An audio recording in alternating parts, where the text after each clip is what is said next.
नमस्कार, जय श्री कृष्णा, राधे राधे। भगवान विष्णु की कृपा आप सभी भक्तों पे सदा ही बना रहे। आज के इस वीडियो में हम श्रवण करेंगे श्री स्कंद पुराण के वैशाख महात्म्य के नारद और अमृत संवाद में पांचाल देशाधिपति की जय प्राप्ति नाम का 15वां अध्याय। भक्तों, मैंने प्रथम 14 अध्याय अपने YouTube चैनल पे अपलोड कर दिए हैं, कृपया करके आप उन्हें भी अवश्य ही सुनें। सूतदेव बोले, हे राजन, मधुसूदन भगवान के प्यारे वैशाख महात्म्य का फल और भी सुनो। यह पाप नाशक है। प्राचीन काल में पांचाल देश में पुण्यशील और बुद्धिमान भूरियश का पुत्र पुरुयश था। पिता के मरने पर वही राजा हुआ। यह बहुत शूरवीर और उदार था। धनुर्विद्या में बड़ा प्रतापी था। धर्म पूर्वक पृथ्वी का शासन करता था, परंतु पूर्व जन्म में इसने जल दान नहीं किया था। इस पाप के मारे कुछ काल में इसको संपत्ति नष्ट हो गई। महारोग से पीड़ित होकर घोड़े हाथी सब मर गए। फिर राज्य में ऐसा दुर्भिक्ष पड़ा कि सब मनुष्य नष्ट होते हुए तथा राज्य और कोष हाथी से भक्षण किए हुए कैद के समान हो गए, जिससे राजा को बलहीन जान उसे जीतने का निश्चय कर उसके वैरी सैकड़ों राजा आए और उस पांचाल के राजा को युद्ध में जीत लिया। राजा परास्त होकर पहाड़ की कंदरा में घुस गया। शिखिनी रानी और धाज्यादि गण साथ थे। वहां का मार्ग और कोई नहीं जानता था। राजा ने बड़े कष्ट से व्याकुल हो 53 वर्ष वहीं व्यतीत किए। तब राजा के मन में चिंता उत्पन्न हुई कि मेरी ऐसी दशा किस कर्म से हुई। मैं कर्म और जन्म से तो शुद्ध हूँ। सदैव माता पिता का हित साधन करता रहा हूँ। मैं सदा गुरु के प्रति भक्ति, ब्राह्मणों की सेवा तथा धर्म में तत्पर रहा हूँ। संपूर्ण प्राणियों पर दयावान, देवभक्त और जितेंद्रिय हूँ।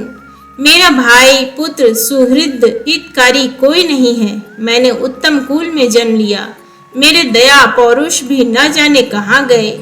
यह घोर दुखदायक दरिद्र किस कर्म द्वारा उपस्थित हुआ? किस कर्म से मेरी पराजय हुई और किस कर्म से मैं वनवास दुख भोग रहा हूँ? ऐसी चिंता करता हुआ खिन्न बुद्धि राजा अपने गुरु का स्मरण करने लगा। तब याज और उपयाजक नाम के 2 मुनीश्वर सर्वज्ञाता राजा के स्मरण करने पर आ पहुँचे। राजा इन्हें देख सहसा उठ खड़ा हुआ और भक्ति पूर्वक सिर झुकाए वन में वास से पीड़ित राजचिन्ह से हीन वन के मार्ग को न जानकर थोड़ी देर तक चुपचाप खड़ा रहा। फिर उनके चरणों पर गिर पड़ा। तब दोनों में मुनियों ने अपने हाथों से राजा को उठाया और आंसू पोंछे। तब वन से बाद में उनका विधिवत पूजा किया।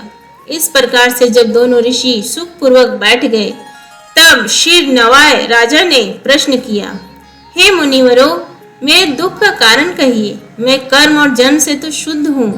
पितृश्वर और देवता सबका हित करता रहा हूँ। पाप से डरता रहा हूँ। प्राणियों पर दयावान और गुरु के प्रति भक्ति रखने वाले मुझको दरिद्र का क्या कारण है? मेरा कोष क्यों नष्ट हो गया? शत्रुओं ने मुझे कैसे जीत लिया? मैं वन में वास करता हूँ। मैं अकेला क्यों रह गया हूँ? मेरे पुत्र, पौत्र, भाई, बंधु, हित, सुहृद कोई नहीं रहा। मैंने निष्पाप हो राज्य का पालन किया, फिर भी अकाल कैसे पड़ा? हे मुनि, यह सब कथा विस्तार पूर्वक मुझसे कहिए। राजा के अत्यंत दुख भरे इस ऐसे वचन सुन थोड़ी देर ध्यान कर वे दोनों मुनि कहने लगे। याज और उपयाज बोले, हे राजन सुन, हम तेरे दुख का कारण बताते हैं। तू पहले 10 जन्मों में अत्यंत घोर पापी व्याग रहा है। तब तू बहुत निष्ठुर, संपूर्ण जीव मात्र की हिंसा में तत्पर रहता था। धर्म, इंद्रिय दमन और शांति तुझमें लेस मात्र भी न थी। तेरी जीवा से कभी विष्णु भगवान का नाम उच्चारण भी नहीं होता था। तूने कभी मन में गोविंद चरणारविंद का ध्यान नहीं किया, न कभी परमात्मा को नमस्कार किया। हे राजन, ऐसे ही पाप करते करते तेरे 9 जन्म बीत गए। फिर 10वें जन्म में तू शहयादी पर व्याग का जन्म धारण कर और भी निष्ठुर हुआ। सब प्राणियों के वध करने में यमराज के समान था। दयाहीन शस्त्र द्वारा जीविका करने वाला, सदा हिंसा में लीन निर्जन मार्ग के पथिकों को कष्टदायक 60 गौड़ देश के प्रजाजनों का मांस भक्षण करता और अपने दिल की बातें न जानते हुए समय बिताया करता था। मृग और पशुओं के छोटे छोटे बच्चों का वध करने के कारण तेरे इस जन्म में संतान नहीं हुई है। तूने विश्वासघात किए जिससे इस जन्म में तुझे सहोदर भाई नहीं मिले। तूने मार्ग में यात्रियों को बड़े कष्ट दिए, इस कारण से तेरा कोई मित्र नहीं है। साधुओं का तिरस्कार करने से तुझे शत्रुओं ने पराजित किया। तूने कभी दान नहीं दिया, इस दोष से तेरे घर में दरिद्र आ गया है। सदा उद्वेग कराने से तुझे देश निकाला हुआ, सबका अहित करने से तुझे अत्यंत दुस्सह दुख भोगना पड़ा। पूर्व जन्मों में सदा क्रूर कर्म करने से अब तुझे भोजन भी नहीं मिलता है। इन सभी कर्मों द्वारा इस जन्म में तेरा राज्य छिन गया है।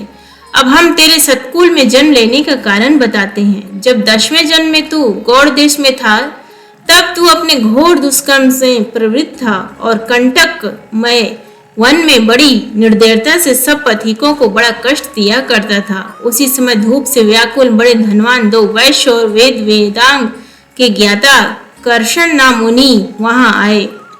सिर पर जटा, देह पर छाल के वस्त्र, हाथ में कमंडल लिए हेतु इन्हें आते तू हाथ में धनुष ले मार्ग रोक कर खड़ा हो गया। वान मारकर तूने दोनों वैश्यों के शरीर छीन भिन्न कर दिए और एक वैश्य को मारकर सब धन छीन लिया। जब तू दूसरे को मारने के लिए तैयार हुआ तो वह डर के मारे भाग गया और अपने प्राणों की रक्षा के निमित्त सब धन को कहीं लता पत्तों में फेंक दिया। तब कर्षण मुनि भी व्याध के हाथों से मृत्यु की शंका कर धूप में भागे तो तृषा और धूप से व्याकुल हो मूर्छित गिर पड़े। पसीना टपकने लगा, केवल संज्ञा मात्र शेष रह गई। वैश्या प्राणियों की रक्षा के निमित्त ऋषि को वहीं छोड़ भाग गया। तब तूने मार्ग में मूर्छित पड़े ब्राह्मण से पूछा कि धन कहाँ फेंके हैं और वह वैश्य कितनी दूर गया है, और थके हुए ब्राह्मण को उठाने का उद्योग करने लगा। उसे चेत कराने के लिए तूने कानों में फूंक मारी तथा कृमि और कीचड़ मिले हुए गड्ढे के जल से उसके नेत्र धोए और पंखे से उसको पत्रन करने लगा। इस प्रकार मुनि को चेत करा सवश्चित हो जाने पर तू कहने लगा, हे मुने, तुम शंका मत करो। ईश्वर में जब तक मैं शस्त्र धारण किए हूँ तुम्हें किसी बात का डर नहीं।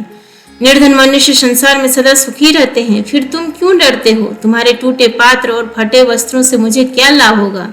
हे मुने, तुम यह बताओ कि वह वैश्य कहाँ भाग गया और भागते समय अपने धन को किस जगह फेंक गया? जो तुम ठीक ना बताओगे तो मैं तुम्हें मार डालूंगा। कर्षण बोले, वह वैश्य धन को तो इस वृक्षों में फेंक गया है और स्वयं इधर भाग गया है। अपने प्राणों की रक्षा के निमित्त ऋषि ने डर के मारे कहा।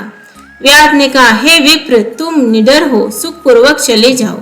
वहां से थोड़ी दूर पर तालाब में निर्मल जल है, वहां जल पीकर परिश्रम दूर कर अपने गांव चले जाओ। अभी राजा के कर्मचारी वणिक का रुदन सुनकर मेरे पांव का खोज लगाते आएंगे। हे ब्राह्मण, इस कारण मैं तुम्हारे साथ चलने में असमर्थ हूँ। इस पंखा से हवा करने पर कुछ गर्मी कम हो जाएगी। तो उस ब्राह्मण को पत्ते देकर गहन वन में चला गया। उसी पुण्य के प्रभाव से वैशाख की प्रचंड धूप में यद्यपि तूने अपनी कार्य सिद्धि के लिए मुनि की रक्षा की थी, उसी के प्रभाव से तेरा जन्म यहाँ हुई वान विशाल राजवंश में हुआ। अब यदि तेरी इच्छा सुख, राज्य, धन, लक्ष्मी, स्वर्ग, सायुज्य, मुक्ति आदि प्राप्त करने की है तो तू वैशाखोक्त धर्मों का कर, संपूर्ण सुख प्राप्त हो जाएंगे। इस मास का नाम माधव मास है और तृतीया का नाम अक्षय तृतीया है। इसके दिन तत्काल व्यायी गौ ब्राह्मण को दे, इससे तेरे को शादी की पूर्ति होगी। शमी का दान कर, इससे सुख प्राप्त होगा। क्षत्रिय दान कर, इससे साम्राज्य की प्राप्ति होगी। विधि पूर्वक स्नान करके माधव भगवान की पूजा कर और दिव्य प्रतिमा का दान कर, इससे तेरी विजय होगी। और हे राजन, यदि तुझे अपने समान पुत्रों की इच्छा है तो संपूर्ण प्राणियों के हित साधन के निमित्त प्याऊ लगा। और हे राजन, वैशाखोक्त इन संपूर्ण धर्मों को कर, इससे सब लोग के तेरे वंश में हो जाएंगे और तू निष्काम होकर इस संपूर्ण धर्मों को करेगा। इस वैशाख के महीने में मधुसूदन भगवान की प्रसन्नता के लिए करेगा तो विष्णु भगवान साक्षात दर्शन देंगे। जो मनुष्य इन कल्याणकारी धर्मों को करता है उसे अक्षय लोक की प्राप्ति होती है। यह सब बातें पुराणों में लिखी है। हमने जैसी कान से सुनी अथवा आंख से देखी वह सब तुझको सुनाई। ऐसे कुल पुरोहित दोनों ब्राह्मण, याज और उपयाज राजा को समझाकर अपने अपने घर चले गए। तब महापराक्रमी राजा अपने पुरोहित की आज्ञा के अनुसार श्रद्धा पूर्वक इस वैशाख के सब धर्मों को करने लगा और उपदेश के अनुकूल ही मधुसूदन भगवान का पूजन करने लगा, जिसके प्रभाव से अपने संपूर्ण कुटुंब सहित बची हुई सेना को संग ले पांचाल नगरी में प्रवेश किया। जब राजा के शत्रुओं ने सुना कि राजा फिर आ गया है, तब मदोन्मत्त होकर पूरी चढ़ाई करने लगे। इस प्रकार पांचाल देश के राजा और शत्रुओं में सदैव संग्राम होता रहा, परंतु एक ही महारथी ने सबको जीत लिया। जो राजा अपने देश छोड़कर भाग गए, उनके कोष हाथी घोड़े स्वयं वहीं राजा के यहाँ ले आया। राजा 10 अरब घोड़े, 3 कोटि हाथी, 1 अरब रथ, 10 सहस्र ऊंट, 3 लाख गधे पुरी में लाया। वैशाख धर्म के प्रभाव से तक्षण कि सब राजा उसे कर देने लगे। उनके संकल्प जाते रहे, चरणों में आ पड़े और पांचाल देश में बड़ा सुभिक्ष हुआ। मधुसूदन भगवान की कृपा से वह चक्रवर्ती राजा हुआ तथा उसके 5 पुत्र बड़े गुणवान सूर वीर उदार हुए।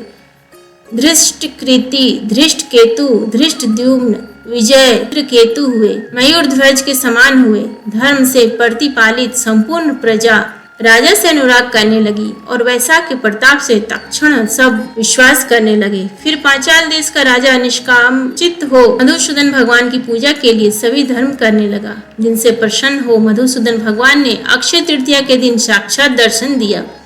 अच्युत भगवान को देख राजा बड़ा विस्मित हुआ। नारायण चतुर्भुजधारी शंख चक्र गदा पद्य लिए, पीताम्बर धारण किए, वनमाला पहने, लक्ष्मी तथा अनुचरों सहित गरुड़ पर बैठे हैं। इनके असहनीय तेज को देख नेत्र बंद कर लिए। फिर उनके दर्शन करके हर्ष के मारे उन्मत्त किसी चेष्टा करने लगे। सब देह पर रोमांच खड़े हो गए, नेत्रों से आंसू गिरने लगे। अत्यंत भक्ति पूर्वक हाथ जोड़कर सिर झुकाए स्तुति करने लगे। बोलो विष्णु भगवान की जय।